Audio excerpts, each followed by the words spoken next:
Hello tout le monde, j'espère que vous allez bien.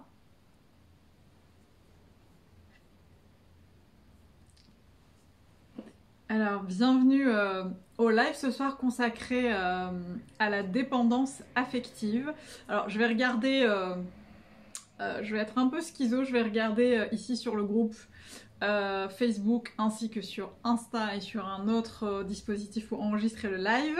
Coucou Laurie, comment ça va? Coucou Clémentine, coucou Maïté, coucou Solange.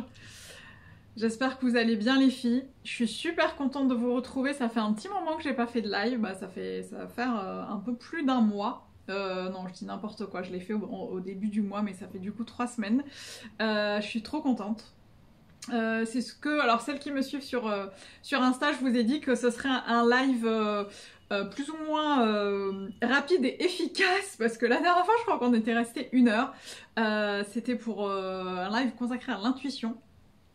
Et c'était génial, hein, mais je pense que ce qui est important, c'est vraiment d'aller droit au but, de sortir, que vous sortiez avec cette séance de live avec beaucoup de valeur, et puis surtout qu'on puisse orienter les lives et les partages, qu'on puisse les orienter vraiment en résultat, et que je puisse vous donner des choses et de la matière à réfléchir. Coucou Jennifer, coucou Aurélie. J'espère que tu vas bien. Cours, oui, oui. Je vais très bien, un peu froid, parce qu'à Paris il commence à faire un peu froid. D'ailleurs j'ai mon petit plaid que vous ne voyez pas mais qui me tient chaud. Je pense qu'on peut commencer, vous êtes une petite dizaine donc je peux commencer. Vous voyez, je ne sais pas si vous le voyez, je vous ai fait un petit sondage aussi sur le côté pour vous demander si vous avez déjà été dans une relation de dépendance affective. Est-ce que vous pouvez d'ailleurs me le mettre en commentaire ou en mettant un petit pouce, me dire si vous connaissez la relation de dépendance affective. Est-ce que vous avez déjà été dans une relation de dépendance affective? Est-ce que ça vous parle? Moi, ça me parle beaucoup. Est-ce que ça vous parle? Je reprends mes notes parce que j'ai beaucoup écrit, j'écris beaucoup là-dessus. C'est un sujet que je maîtrise plutôt bien. J'allais dire malheureusement, mais non, heureusement, parce que ça m'a permis et de comprendre le mécanisme et d'en sortir, et puis surtout de vous donner des billes ce soir.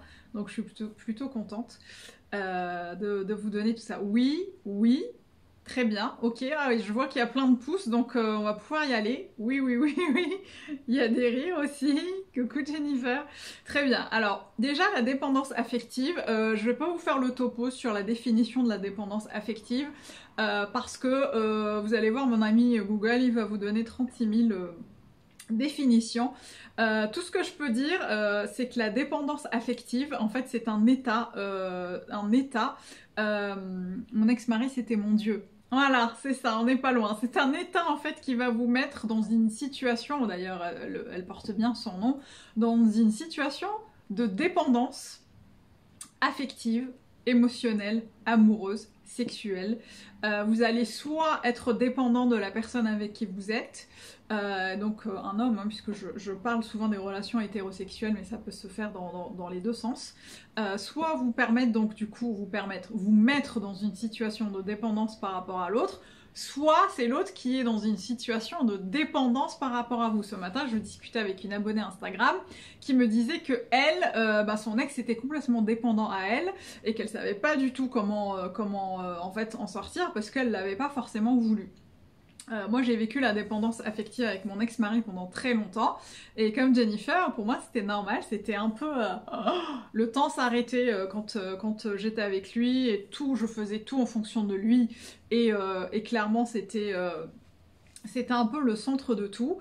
Et puis quand on sort de ces relations-là, souvent on se rend compte que l'amour, ce n'est pas la dépendance affective. Et il faut être très vigilante justement à faire la différence, enfin à ne pas tomber dans la dépendance affective parce que c'est très simple de basculer quand on est dans une relation amoureuse. N'hésitez pas à me poser vos questions au fur et à mesure, j'y répondrai. En commentaire. Et en fait, la dépendance affective, c'est une situation en fait qui dès le début va vous permettre de vous sentir vivante, de vous sentir amoureuse, de vous sentir heureuse, de vous sentir complétée, de vous sentir épanouie. Vous êtes dans une situation où vous êtes complètement fusionnel avec l'autre, où vous faites tout en fonction de l'autre. Vous avez l'impression qu'en fait c'est ça l'amour, c'est ça la relation amoureuse, c'est je suis avec l'autre. je suis avec lui, plus rien ne compte, je fais tout en fonction de lui.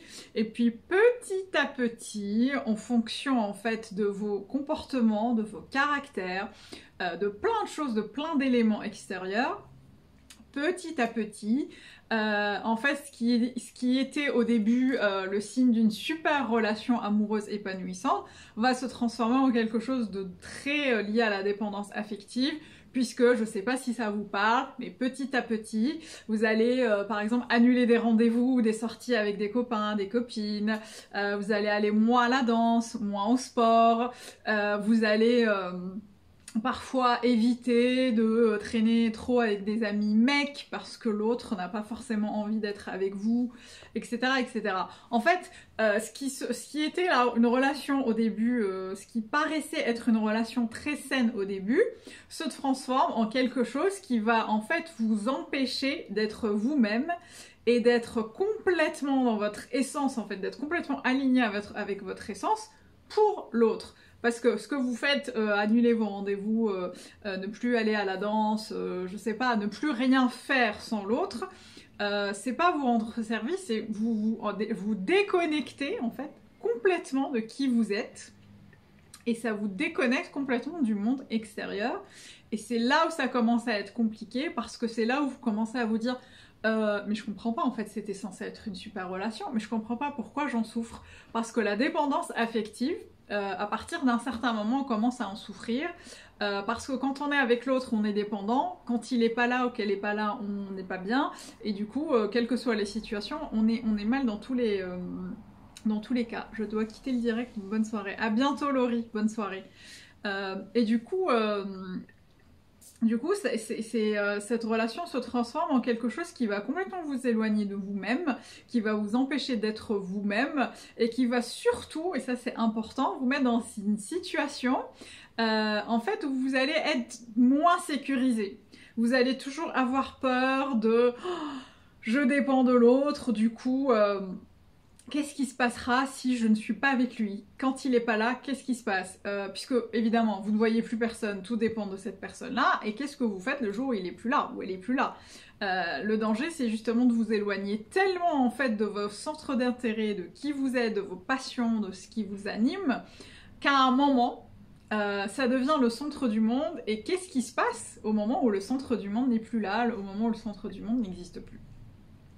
C'est ça qui est important en fait à comprendre et à voir. Alors, je sais pas vous comment vous l'avez vécu, n'hésitez pas à me le dire en commentaire. Ici c'est un espace d'échange et de bienveillance sans jugement, on n'est pas ici pour se juger ou pour se donner des leçons de morale, on est pour vous apprendre la vie, on est vraiment là pour échanger et pour essayer de trouver des solutions, des choses vraiment axées sur le résultat et la solution pour en sortir. Je regarde vos commentaires. Voilà, donc en fait c'est très important de faire la distinction entre une relation vraiment fusionnelle au début où on est super amoureux, on a envie d'être avec l'autre, et d'une relation qui commence petit à petit à se transformer en quelque chose qui est complètement centré sur l'autre et centré sur sa relation et qui nous déconnecte parfois vraiment des réalités et de ce qui nous anime. Je me demande comment on fait quand c'est l'inverse qui se produit, quand on devient très dépendant, même affectivement. Alors, je n'ai pas très bien compris ta question, Maïté. Quand on devient très dépendant, bah, c'est ce dont je parle, en fait. Quand on devient très dépendant, en fait, quand il y a dépendance, quelle que soit en fait la personne qui est dépendante, on parle souvent, notamment en psychologie, de dépendance et de codépendance. C'est comme les deux béliers, je sais pas si j'ai toujours cette image que je donne beaucoup à mes clientes notamment, l'image des deux béliers ou des deux animaux qui se tapent avec leurs cornes. Si l'un des deux ne tape plus, bah, l'autre n'a pas forcément, à moins de taper sur le mur, il n'a personne, ou il n'a en tout cas aucune entité en face à qui taper, avec qui se taper. Donc quand il y a dépendance, bah, il y a codépendance. Si tu te barres de la relation, il n'y a plus de dépendance, il n'y a plus de codépendance. Alors, pour moi, il n'y a pas il n'y a pas... je vais casser le mythe du très un peu beaucoup. Quand t'es dépendant, quel que soit le degré de ta dépendance, tu es dans une dépendance affective. Le très dépendant ou le un peu dépendant, c'est ta manière finalement de gérer la relation et de gérer cette dépendance, mais quel que soit le degré de dépendance, bah t'es quand même dans la dépendance. Je vais donner un parallèle, mais c'est vraiment pas pour comparer, mais pour donner un parallèle. C'est comme les personnes qui sont addictes. Moi, à un moment, j'ai beaucoup travaillé quand je faisais. Je vais pas refaire ma bio, mais à un moment, j'avais repris des études de psycho parce que je voulais être addictologue et parce que j'étais vraiment très intriguée et toujours aujourd'hui par les addictions et les choses qui nous font refaire toujours la même chose, reprendre toujours les mêmes schémas. Et c'est d'ailleurs sur des choses que je travaille beaucoup avec mes clientes en coaching. Pourquoi on reproduit toujours les mêmes schémas et en fait, l'addiction, la dépendance, c'est toujours quelque chose qui nous amène à faire des choses qui parfois sont incontrôlables. Et quand on a en face de soi quelqu'un qui est codépendant, ça veut dire que tu as en face de toi quelqu'un qui accepte inconsciemment souvent la situation. Si tu te coupes de l'autre, de ton entourage, je veux dire que t'arrêtes, que tout est centré sur l'autre, et bien l'autre accepte cette situation et vous êtes codépendant, indépendant et codépendant. En fait, c'est comme une danse que tu fais avec l'autre et tu te complais en fait dans cette situation parce que de toute façon t'es tellement dedans que tu ne vois pas forcément ce qui se passe et c'est comme ça qu'en fait au fur et à mesure on s'éloigne de la vraie relation amoureuse qui est là pour nous élever, pour nous porter, pour nous donner de la force, pour pouvoir nous permettre de partager, de communiquer et d'avancer tout simplement, donc quelque chose de sain, de très bienveillant. Moi je suis pour les relations saines, bienveillantes et voilà, tranquilles. Et la dépendance et la codépendance, ça nous amène en fait souvent vers des choses qui sont excessives, vers des choses qui nous coupent de notre essence. Quand t'es coupé de ton essence, c'est comme quand on te coupe, t'es là, je suis en train de vous parler, s'il n'y a plus de jus, s'il n'y a plus de courant d'un coup, bah je vais être un peu déstabilisée et je vais être en mode oh, qu'est-ce que je fais, et c'est là où la descente aux enfers commence. Lors de ma dernière relation, j'ai essayé de faire attention à ça, ne pas retomber dans ses travers et garder mes centres d'intérêt, mais ce n'est pas si facile car on désire se projeter avec l'autre. Il m'a semblé faire plus attention, mais mais j'ai senti un moment où je demandais plus. Et là, oui, ça fait souffrir quand on prend conscience. Et comme tu le dis, il y a une forme d'addiction, car quand la personne n'est pas là, au moins là, il y a de la tristesse. À chaque fois, j'ai eu le sentiment que c'est ma façon de faire qui génère des parts de l'autre. Étouffement. Mais avec le recul, je pense que les comportements des deux parties sont en cause. Oui, quand il y a dépendance, il y a codépendance. C'est le principe même de la dépendance, que ce soit une dépendance affective, une dépendance, même à un produit, hein, la dépendance, je me suis beaucoup intéressée à la dictologie, la dépendance à l'alcool, au sexe, à l'argent, etc. On est toujours, il y a toujours une... c'est dans les deux sens en fait. Alors c'est très intéressant ce que tu as dit, puisque je vais du coup rebondir là-dessus. Quand on est dans une relation, que ça se passe bien, forcément on a envie de se projeter. Et c'est normal de se projeter. C'est même plutôt un signe de bonne santé et c'est plutôt sain. En fait, c'est là où il faut faire attention. C'est que se projeter ne veut pas forcément dire se couper de l'autre, et l'autre ne va pas s'enfuir. C'est pas parce que tu vas aller à ton cours de danse que l'autre va s'enfuir. C'est pas parce que tu vas aller voir tes amis que l'autre va s'enfuir. Et là où il faut faire attention, c'est que je pense qu'il faut distinguer je demande trop parce que l'autre me donne pas assez et du coup je suis peut-être pas dans une relation saine puisque je suis la seule à donner et du coup à un moment tu vas t'épuiser. La deuxième chose c'est est-ce que j'ai fait tout le travail nécessaire pour moi me sécuriser intérieurement pour que je n'ai pas à avoir peur que l'autre se barre. Moi aujourd'hui personnellement ayant vécu la dépendance affective, j'ai fait très attention justement avec mon chéri pour ne pas être dans ce truc de vouloir tellement me projeter et tellement faire des choses ensemble que je fais attention à ne pas me couper de mes centres d'intérêt, de mes hobbies, de mon travail, etc. Parce que la frontière est assez mince. Et c'est là où c'est important de travailler sur soi, sur ce qui nous sécurise, sur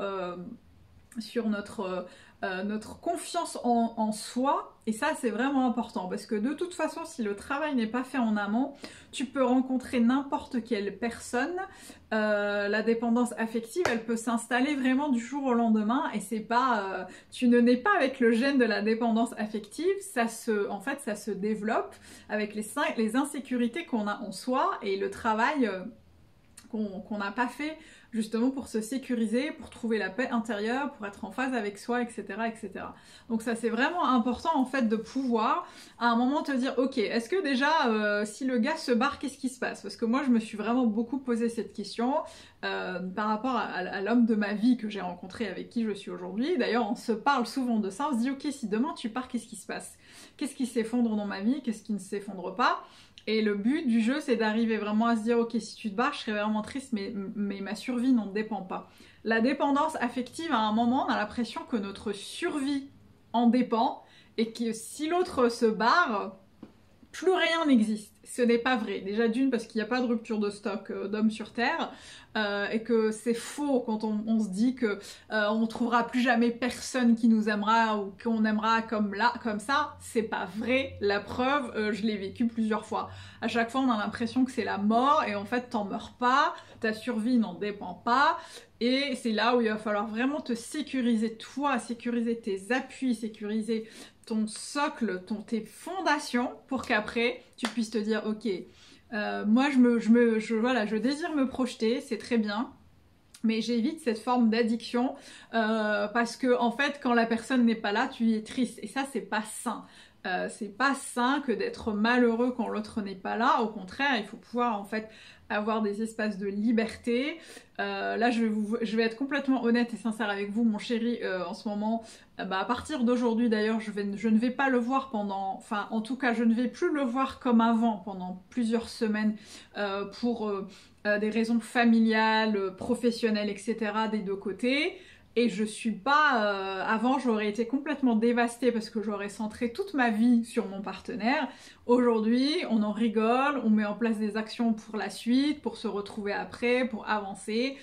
Moi, j'essaye de concentrer tout ce temps que j'ai pour moi pour créer des choses pour vous, travailler sur des choses qui me plaisent, aller plus à la danse, etc. etc. Mais mon monde ne s'écroule pas. Donc posez-vous la question. Voilà, là, ça peut être un bon exercice d'auto-coaching, c'est de lister en fait toutes les peurs qui vous viennent à chaque fois que l'autre n'est pas là. Qu'est-ce qui vous vient à l'esprit quand l'autre n'est pas là? Listez ces idées-là et dites-vous, à chaque fois que vous listez cette idée qui vous traverse, listez l'émotion qui vient avec et dites-vous à chaque fois, et alors? Ok, il y a ça, et alors? Qu'est-ce qui se passe? Et à chaque fois vous vous questionnez, et alors? Qu'est-ce qui se passe? Et c'est là où vous allez en fait prendre conscience qu'il y a des choses vraiment qui peuvent en fait se mettre en place pour vraiment vous sécuriser vous de l'intérieur, pour éviter que cette addiction entre guillemets, que cette dépendance se fasse. Il y a aussi quelque chose d'important. D'ailleurs, avant de rebondir sur ça, est-ce que c'est clair pour vous les filles? Et est-ce que vous avez besoin d'éclaircissement ou de partager des choses avec moi là-dessus? Je relis ton commentaire, Clémentine, pour voir si j'ai rien oublié.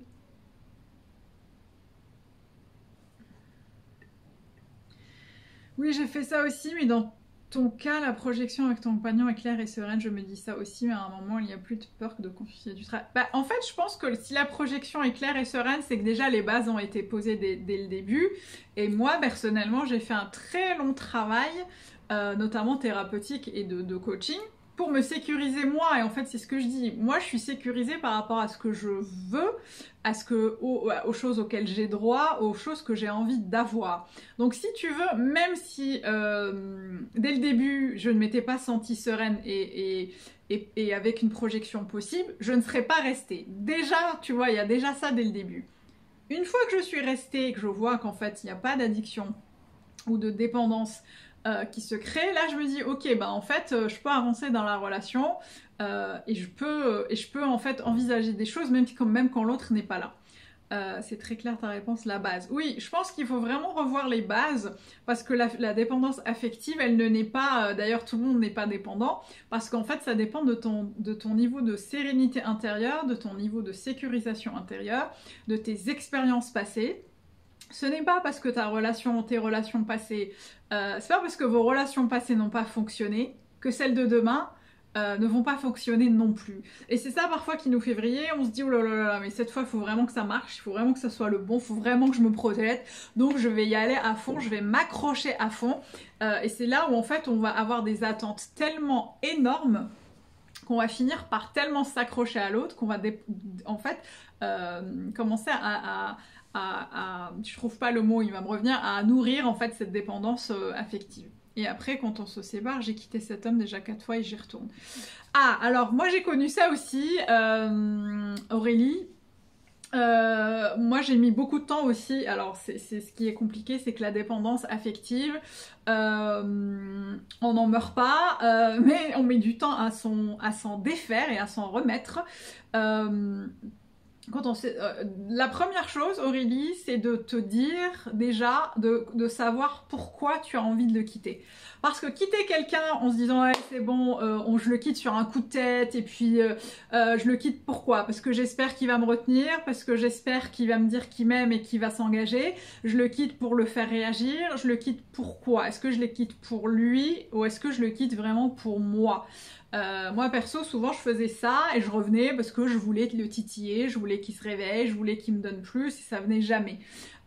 Et on rentrait dans une sphère un peu malsaine, un peu toxique parce que ça devient vraiment toxique.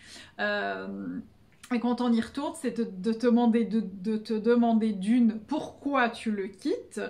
Moi je suis très, vous allez souvent le voir, je suis vraiment amatrice d'écriture parce que l'écriture intuitive va permettre à votre cerveau de conscientiser ce qui n'est pas jusque-là conscient. J'écris beaucoup, donc si tu peux et si tu as envie d'avoir des résultats, écris pourquoi je suis partie la première fois, pourquoi je suis partie la seconde fois, pourquoi je suis partie la troisième et la quatrième fois, deuxième, troisième, quatrième. Pourquoi vraiment je le fais? Est-ce que je le fais parce que j'ai juste envie qu'ils me disent non mais reviens, je t'aime chérie, je caricature mais pour moi c'était ça, ou est-ce que je le quitte parce que voilà j'amorce le truc et j'y arrive pas? Et demande-toi pourquoi tu y retournes. Qu'est-ce qui te pousse à y retourner? Quelles sont les peurs? Quelles sont les croyances que tu as par rapport au fait d'y retourner? Est-ce que tu y retournes par peur? Est-ce que tu ressens une joie énorme à retourner dans cette relation? Moi, je connais la réponse, mais je te la donnerai pas.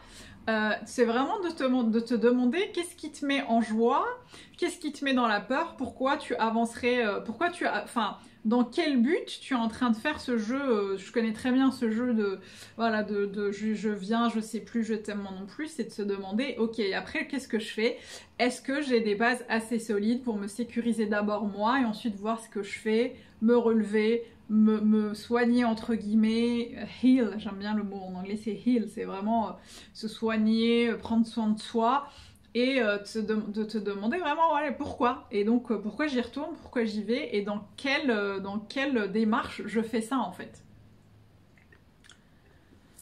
Maïté, je me rends compte que j'ai basculé dans le procédé inverse. Je suis devenue tellement indépendante que je n'arrive plus à construire avec l'autre. Ma vie ne dépend tellement plus de l'autre que je ne vois d'intérêt pour jeter avec quelqu'un. Ok, je vais y répondre. Tu as raison, je suis trop avancée dans la relation et j'ai perdu pied. Relation toxique, manipulation.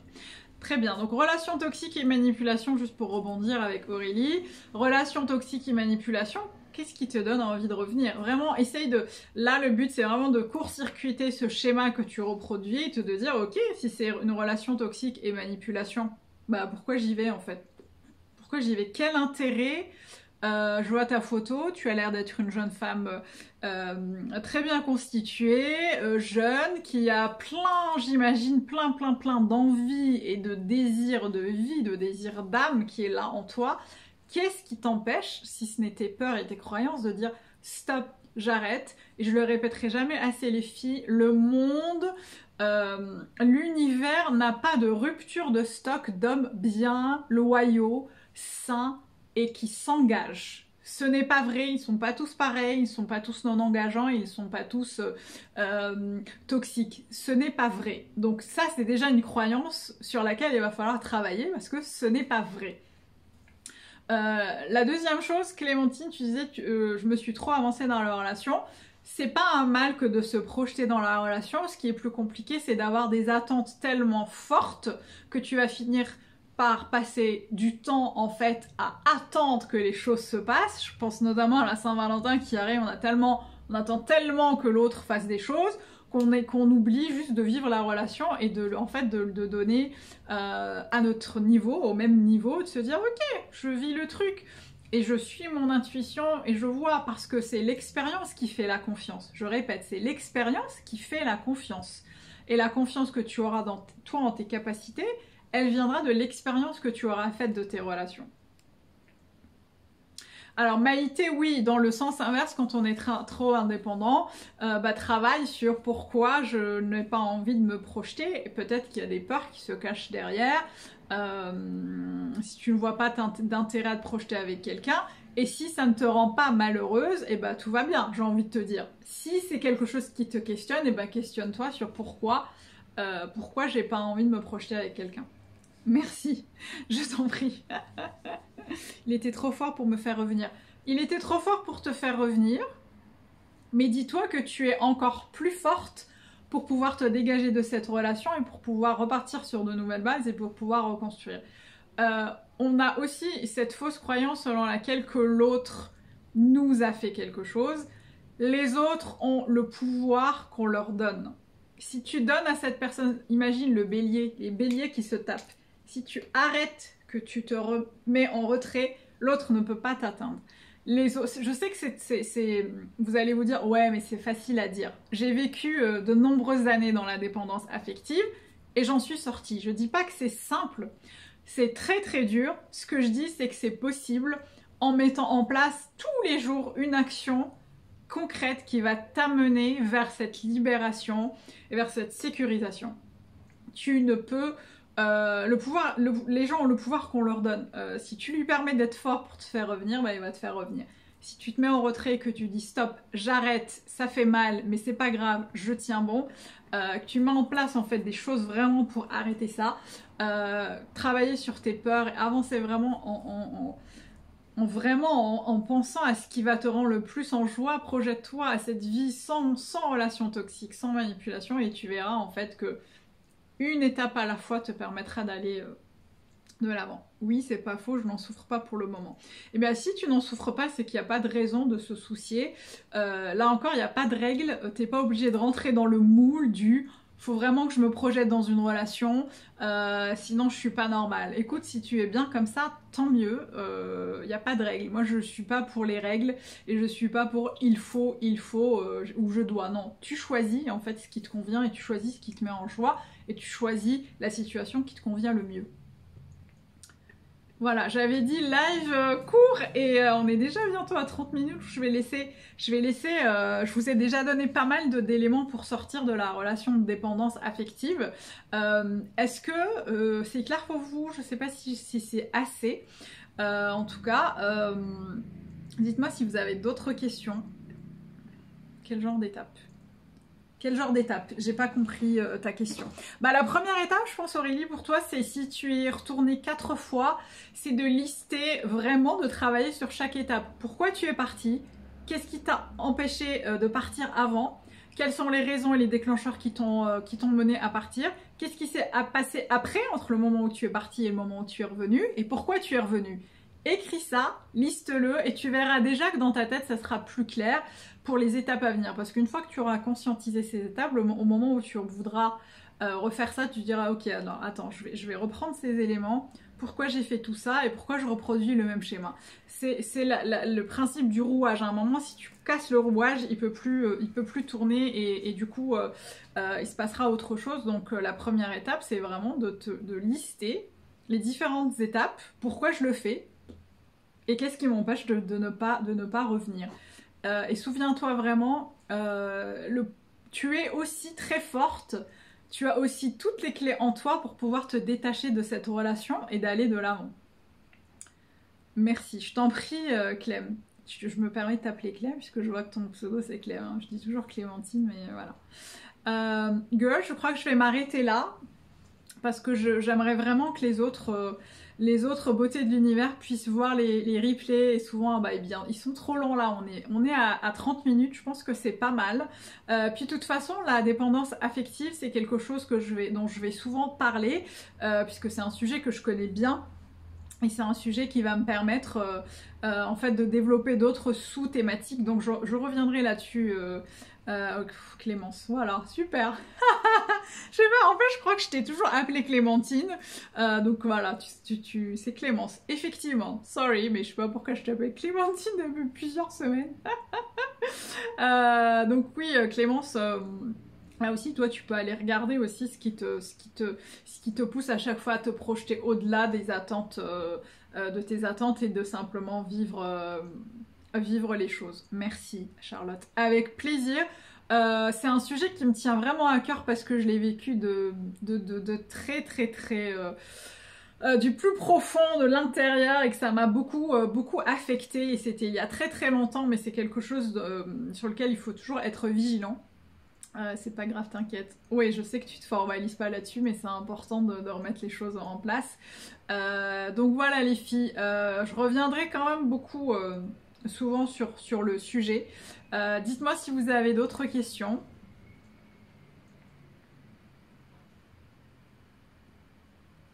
J'y répondrai, allez, une dernière pour la route. C'est ce que je dis toujours, rien n'est figé, il n'y a pas de fatalité. J'ai été dans une relation toxique pendant des années, j'ai fini par sortir de mon mariage en y laissant certes des plumes, mais ça m'a forgé, ça m'a permis d'être là où je suis aujourd'hui et de vous aider à avancer. Dur de ne pas avoir d'attente. Oui, c'est hyper dur de ne pas avoir d'attente. Je vais liker aussi, c'est hyper dur, mais là aussi, exercice intéressant, c'est demande-toi pourquoi c'est important d'avoir des attentes. Souvent, moi, mes clientes me disent « Ouais, mais tu vois, j'ai 35 ans, 36 ans, 37 ans, je peux pas me permettre de pas avoir d'attente, je peux pas me permettre de me projeter. » Si, en fait, c'est cette croyance selon laquelle l'horloge tourne, ça va être trop tard si tu te projettes pas. C'est ça aussi qui permet, qui mène parfois au fait de fausser la relation dès le début. Et parfois, même si l'homme en face ou la personne en face a envie de s'engager, quand elle voit, parce que attention, on vibre aussi le manque, on vibre le manque. Si tu n'es pas à l'aise, si tu n'es pas sécurisé, que tu te projettes, que tu es dans l'attente, tu vas vibrer ça chez l'autre. Et même s'il est plein de bonnes intentions et qu'il a envie de s'engager, tu vas lui faire peur. C'est une vérité. Parfois, ça fait peur. Parfois, l'autre se dit « Ah ouais, en fait, je l'aimais bien, mais je sais pas, elle est un peu... ouais, j'ai un pote comme ça qui m'a dit une fois, à propos d'une de ses ex, je l'aimais bien, mais elle était trop speed, elle était trop à fond, elle était too much, et du coup, je me suis retirée. C'est ça qui, parfois, c'est un peu de l'auto-sabotage, parce que, en fait, le fait d'avoir... alors, justement, il faut pas ne pas avoir d'attente. Ce que je vous dis, c'est pas n'ayez pas d'attente, parce que de toute façon c'est humain et tu ne peux pas ne pas avoir d'attente. On en a tous. Moi j'en ai pour tout, on a toujours des attentes. Ce qui est important, c'est de vraiment te dire ok, je vais quand même vivre la relation de manière saine, vivre le moment présent, parce que c'est ce que je vous dis, c'est l'expérience. C'est de l'expérience que naît la confiance. Ton intuition, elle se développera avec l'expérience.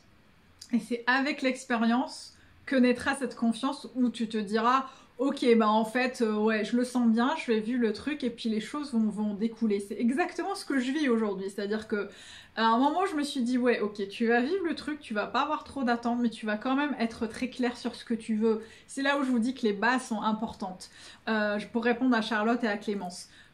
Posez vos bases, la clarté, ce que tu veux, tes trucs rédhibitoires, les drapeaux rouges, dire ça, je veux pas, ça c'est même pas la peine. C'est ça qui va faire dire à l'autre, ah ouais, en fait elle sait ce qu'elle veut, donc je peux pas jouer. Elle sait ce qu'elle veut, donc je ne peux pas me permettre de la manipuler, de jouer avec elle, parce que c'est très clair, ce qu'elle veut c'est très clair. Trop de choses folles, trop de choses pas claires, ça sème le flou et l'incertitude chez les gens, et ça c'est humain. Donc c'est vraiment important de, ok, et des attentes, why not, mais augmente tes standards et pose tes bases. Et c'est là où en fait ça va se jouer. Pose tes bases, prends du recul, fais ta life, va à la danse, va danser, je sais pas, fais n'importe quoi, ne sois pas dans l'attente perpétuelle. Et surtout, je vais aller dans l'autre sens aussi, c'est initie des choses. T'es trop dans l'attente qui t'appelle, appelle-le. Appelle-le, parce que tu donnes l'exemple. J'en ai beaucoup parlé, ça. Donner l'exemple, c'est aussi une manière de dire à l'autre, tu vois, je t'ai appelé, ça veut dire que tu peux aussi le faire. Ça, c'est mon chéri qui me l'a dit une fois, il m'a dit, tu donnes l'exemple sur plein de choses, du coup, ça me donne envie de faire pareil. T'as envie de proposer, qui te propose une sortie, prends l'initiative. Je ne dis pas qu'il faille le faire sur toute la relation, parce que si tu es la seule à construire le château, ça ne fonctionne pas. Mais si au début, tu as envie d'initier les choses, et tu as envie de donner l'exemple, fais-le. Tu as envie de proposer un truc, fais-le. Tu as envie de l'appeler, fais-le. Tu as envie de lui dire, écoute, j'ai envie de te voir, tu me manques, voilà, j'ai envie que tu fasses des choses, fais-le. Et c'est là où tu verras comment l'autre réagit. Et c'est là où tu verras si ça vaut la peine d'avancer dans la relation ou pas. Parce qu'il y a aussi une chose qui est très importante, et à noter, c'est que la dépendance affective naît de toutes ces choses qui n'ont pas été ajustées dès le début de la relation. Tu sécurises pas ta sérénité interne, tu ne poses pas les bases de la relation, tu ne donnes pas l'exemple, et c'est comme ça que tu es dans une telle attente que l'autre réagisse, que bah forcément tu vas finir par n'être que dans cette attente et dans cette dépendance. Donc forcément, si tu poses les bases dès le début et que tu dis ouais, okay, je vais donner l'exemple, enfin au lieu d'attendre, bah, je vais lui dire ce que je veux, tu verras que les choses peuvent changer et que ton dispositif, en fait, il peut évoluer. Maïté, en ce qui me concerne, au niveau des attentes, j'espère surtout des petites surprises qui ne viennent jamais. Mais en parler à l'autre, c'est nul puisqu'il y a plus de surprises. C'est vraiment l'idée de ne pas avoir à dire. Bah en fait, ça c'est quelque chose avec lequel je ne suis pas forcément d'accord, parce que les hommes sont comme nous, ils ne sont pas devins, ils ne viennent pas de la planète Mars. Quand je dis les hommes, encore une fois, hein, je parle du couple hétérosexuel parce que c'est ce que je connais. Les hommes ne sont pas devins. Si tu ne dis pas à ton homme ou à ton compagnon, à ton copain, au fur et à mesure ce que tu aimes, ce que tu préfères, tes centres d'intérêt, etc., il ne peut pas le deviner. Ça, c'est vraiment... Arrêtons de regarder ces putains de films hollywoodiens, ces putains de séries de cette chaîne qui commence par un 6 de pas la citer, pour ne pas la citer pendant Noël où on nous balance des films de ouais, c'est génial, il devine toutes mes attentes et en plus il me fait une super surprise et en plus il me fait une demande de mariage à Times Square. Non, en fait... Les hommes sont des êtres humains comme nous, ils ne devinent pas, en fait nos envies, nos attentes si on leur dit pas. Donc oui, effectivement, les surprises ne viennent jamais parce que les hommes ne savent pas toujours, ils sont pas nés avec ça. Comme nous, on n'est pas nés avec le gène de faire la cuisine et passer l'aspirateur et faire des enfants. Faut arrêter de penser que tout le monde a une fonction précise sur cette terre. C'est pas vrai. Les hommes ne sont pas nés en sachant exactement comment faire pour plaire à ces dames. C'est à nous aussi de les guider, de leur dire voilà, moi mon chéri aujourd'hui, je lui ai dit dès le début, voilà ce que j'aime, voilà ce que j'aime, voilà ce que j'aime, et si tu devais un jour faire ça, voilà ce que j'aimerais. Après, voilà, il fait à sa sauce, il me surprend à sa sauce, bon en tout cas, il sait. Et les sentiments. Alors, les sentiments, ça c'est une question très intéressante. Quand il y a dépendance affective, moi je suis très prudente sur les sentiments. Parce que pour l'ayant vécu, pour l'avoir vécu, pardon, la dépendance affective brouille. C'est comme si en fait tu avais un espèce de brouilleur à radar qui ne te permet pas de savoir exactement quel sentiment tu nourris pour l'autre et comment tu vas avancer dans la relation. Quand tu es dans une relation toxique, que tu n'es pas bien, que tu te barres une fois, deux fois, trois fois, quatre fois, je me questionnerai sur la nature de tes sentiments. Et parfois on se cache derrière ceux... Moi j'ai une cliente qui m'a dit récemment, avec qui le coaching s'est terminé, mais qui m'a dit tant qu'il y a les sentiments, je reste. Non, en fait, c'est pas vrai. Tant qu'il y a des sentiments et que si tu n'es pas bien dans cette relation, il faut agir. Le tant qu'il y a des sentiments, je reste, ou je reste parce qu'il y a des sentiments, c'est erroné, c'est complètement erroné. parce que derrière les sentiments, souvent il y a des choses erronées, il y a cet affect, il y a cette habitude, il y a le fait d'avoir peur de ne pas retrouver quelqu'un derrière, peur de ne pas retrouver quelqu'un comme lui, peur de se retrouver toute seule. Il y a toutes ces peurs qui ressortent et derrière les sentiments se cachent aussi des peurs de purée, si je me barre, qu'est-ce qui va m'arriver? Non, en fait, si t'es pas bien, si tu te barres 4 fois, c'est que tu n'as plus envie d'être avec cette personne et qu'il faut aller vraiment creuser plus profond que les sentiments. Parce que là, il n'est plus vraiment question de sentiments, mais de ta propre survie, de prendre soin de toi. Parce que en fait, ta meilleure alliée, ta meilleure amie, c'est toi. Et si toi, tu ne t'occupes pas de toi, notamment dans la relation amoureuse, ça va pas très bien se passer.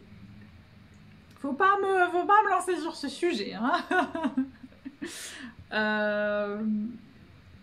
Coucou Clémy, je vois qu'il y en a qui nous rejoignent. Alors j'allais arrêter le live, je crois qu'on va continuer, hein, puisque de toute façon, je crois qu'il y a émulation là, et vous êtes quand même encore là, donc dites-moi si vous avez... Déjà, est-ce que c'est clair pour vous? Je regarde si j'ai parlé de tout ce dont je voulais vous parler. Est-ce que vous savez ce que c'est qu'une bonne relation? Parce qu'on parle beaucoup des relations toxiques ce soir et de relations de dépendance affective, mais c'est quoi pour vous une bonne relation? Du coup, si vous n'êtes pas dans une relation affective, dans une dépendance affective, pardon, dans quel type de relation vous êtes? C'est ça qui est intéressant.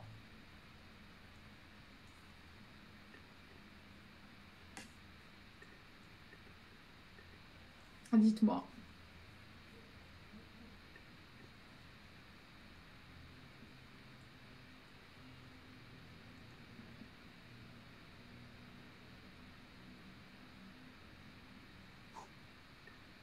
Dites-moi, girls. Est-ce que c'est clair déjà jusqu'à présent tout ce que je vous ai dit? Je vous fais des petits j'aime aussi, parce qu'il n'y a pas de raison pour que ce soit vous. Actuellement célibataire, donc pas de risque. Bah, c'est pas un risque hein, que de dire à l'autre ce dont tu as envie. Quand c'est fluide, oui. Quand c'est fluide, en fait, en général, même si j'aime pas beaucoup les généralités, mais comme dirait mon chéri, il y a des vérités qui restent, il y a des choses qui restent, il y a des choses qui sont communes à plein de gens, il y a des choses qui ne restent pas. Quand c'est fluide, c'est plutôt bon signe parce que tu ne te heurtes pas. Moi, j'aime beaucoup les images, donc je vous parlerai beaucoup avec les images.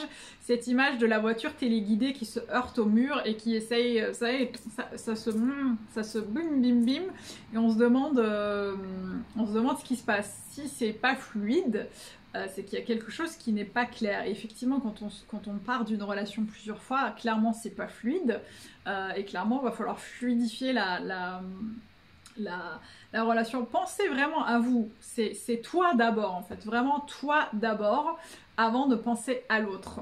Une relation saine où chacun peut être libre et épanoui ensemble dans des moments en couple, mais aussi séparément. Exactement.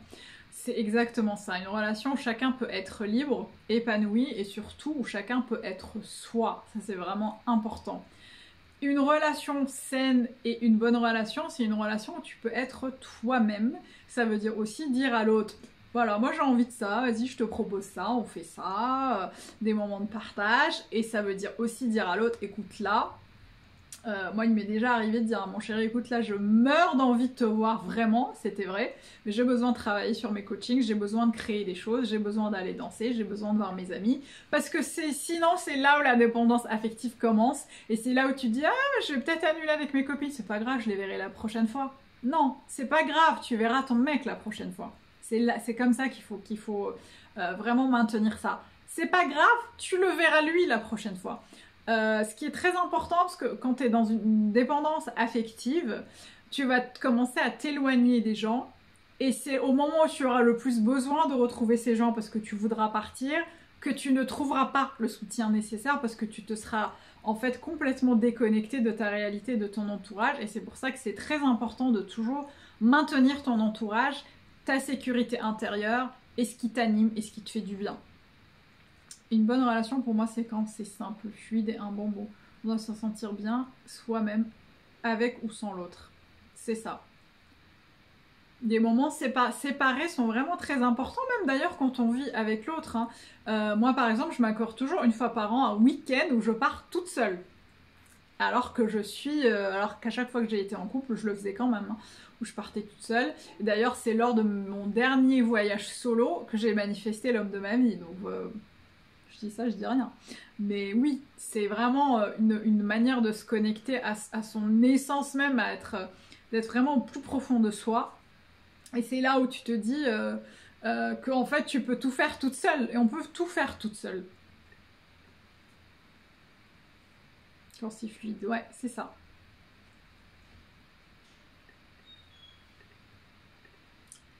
Je vous remets des likes. J'aime bien ces échanges qui se font tout ensemble. Et vraiment, n'oubliez pas les filles, les outils, vous les avez déjà. C'est juste que il y a tellement de tonnes de peurs, de croyances, de craintes, d'inquiétudes qui viennent en fait se mettre sur des couches comme ça par-dessus, que vous voyez plus qu'en fait les outils vous les avez, les solutions elles sont déjà en vous, la porte de sortie elle est déjà là, le purée comment je vais faire pour me sortir de là, c'est déjà là. Et en fait il suffit simplement de déblayer tout ça pour trouver les solutions qui sont déjà en vous. C'est comme lors de mes coachings, je dis toujours à mes clientes que la solution, l'outil, tout, c'est déjà en eux. Moi, j'arrive juste pour accompagner et pour essayer de parfois dépoussiérer un peu ça, mais tout est déjà en vous. Être heureux tous les deux. Être heureux d'abord tout seul. Ça, c'est vraiment très important. C'est pas juste des phrases bateaux qu'on entend tout le temps en ce moment, la confiance en soi, l'amour de soi, le self-care, self-health, etc. C'est vraiment vrai. C'est d'abord être heureux, d'abord tout seul, et ensuite tu vas compléter cette relation en fait amoureuse, tu vas la compléter avec des choses que tu apportes et que tu nourris et que tu alimentes. Mais c'est d'abord toi en fait. Ce qui est casse-pied, c'est au fur et à mesure que l'on avance dans le développement personnel, c'est de trouver un homme bien dans ses baskets aussi. Alors là aussi, Maïté, c'est vraiment une croyance. C'est vraiment, alors je sais pas si j'ai bien compris, mais encore une fois, il n'y a pas de rupture de stock d'hommes sur Terre. Il y a autant de femmes bien que d'hommes bien. Il y a autant de femmes engageantes que de femmes non engageantes. Il y a autant d'hommes qui trompent que de femmes qui trompent. S'il y a des hommes qui trompent, c'est qu'en face, il y a des femmes qui soit acceptent que ces hommes les trompent avec, soit des femmes qui trompent aussi leurs hommes. C'est statistique, hein, c'est vraiment, j'ai beaucoup lu là-dessus, j'ai beaucoup recherché là-dessus. C'est statistique, il y a autant d'hommes engageants que de femmes engageantes. Il y a autant de femmes non engageantes que d'hommes non engageants. C'est juste ces tonnes de peur, d'ailleurs, qui nous rassurent. Moi, j'ai une cliente qui était rassurée quand elle me disait « Mais de toute façon, c'est tous les mêmes.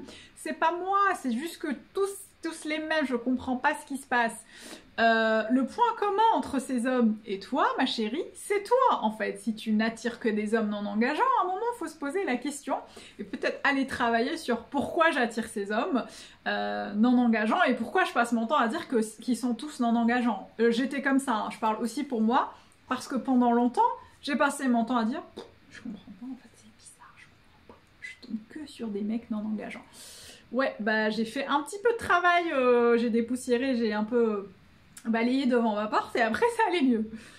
C'est pas que je les trouve pas bien, mais je trouve rare les gens d'ailleurs qui vont vraiment bien. Et en fait, c'est là où il faut se questionner, c'est quand tu dis je trouve rare les gens hommes d'ailleurs qui vont vraiment bien.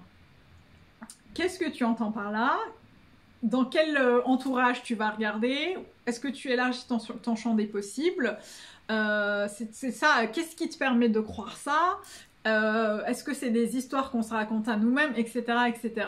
Tout ce que je peux dire, parce que je connais pas toutes vos réalités, mais tout ce que je peux vous dire, c'est que les hommes bien, engageants, sains, qui veulent une relation fluide, qui veulent s'engager, qui veulent se marier, faire des enfants, peu importe, qui veulent voyager avec l'autre, il y en a partout.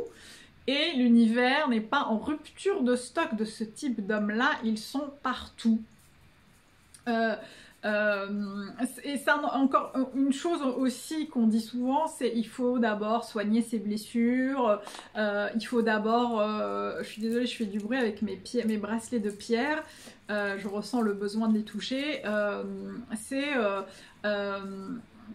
c'est j'ai perdu le fil du coup. Oui, voilà, de se dire, quand on nous dit il faut d'abord se soigner, il faut d'abord faire ce travail sur soi pour ensuite rencontrer quelqu'un.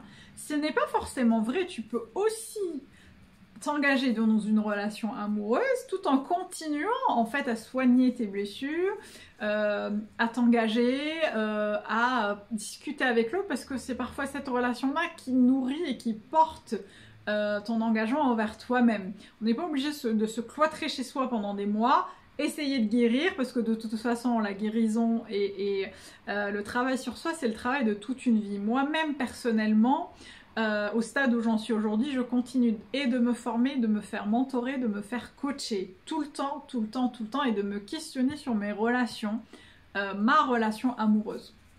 Donc c'est très important de s'occuper de soi, mais ça n'empêche pas de rencontrer quelqu'un et de continuer à s'occuper de soi, tout en continuant à essayer à rencontrer quelqu'un. Là aussi, questionne-toi sur pourquoi j'ai pas envie de rencontrer quelqu'un tout de suite, parce que l'un n'empêche pas l'autre. Voilà girls, on est à 50 minutes, je pense que je vais m'arrêter là. En plus j'ai la gorge sèche, j'ai même pas de quoi boire. J'ai été vraiment super contente de faire ce live avec vous. Je reviendrai sur le sujet de la dépendance affective, parce que c'est un sujet qui me questionne vraiment, vraiment beaucoup, et que j'ai vraiment envie de développer avec vous. Merci à vous d'avoir regardé ce live. Petit rappel, vous pouvez me suivre, mais je crois que vous me suivez toutes sur Instagram, et je suis beaucoup plus active, notamment pour les stories du matin, pour vous donner un peu plus de valeur, des exercices et des conseils coaching. N'hésitez pas à me suivre sur Insta. Et puis surtout, sur ma chaîne YouTube 35 piges, je vais commencer aussi à poster des vidéos, des méditations aussi pour attirer l'abondance et l'amour dans sa vie. On a une d'ailleurs qui est en ligne, vous pouvez aller la voir. Et puis, vous avez aussi, vous l'avez vu, je pense, le pack des 24 actions pour manifester l'amour au quotidien. Là aussi, c'est quelque chose qui est vraiment très axé aussi sur soi. Vous verrez si vous l'achetez. Il est au prix de 32 € au lieu de 79 jusqu'à fin janvier. Si vous l'avez déjà vu, parce que c'était les vidéos du calendrier de l'Avent, si vous l'avez déjà vu et que vous avez apprécié, vous pouvez le partager autour de vous à vos potes, à vos amis, aux femmes qui ont besoin d'un petit coup de boost dans leur vie, et l'offrir, parce que je dis souvent en story que parfois il vaut mieux offrir ce genre de choses que des objets, parce que c'est le fait d'investir en soi qui est parfois plus intéressant. Moi je suis beaucoup plus centrée sur l'expérience que sur l'objet, hein, donc ça n'engage que moi. Donc voilà les infos 35 piges. Je vous fais un gros bisou les filles, merci vraiment d'avoir été là, ça me booste toujours de fou de discuter avec vous, de partager avec vous tout ce que je sais, toutes mes expériences et tout ce que je veux vous donner. Je vous fais un gros bisou, prenez bien soin de vous, et puis je vous dis à très vite sur Insta, et à très vite sur Facebook pour un prochain live. Gros bisous.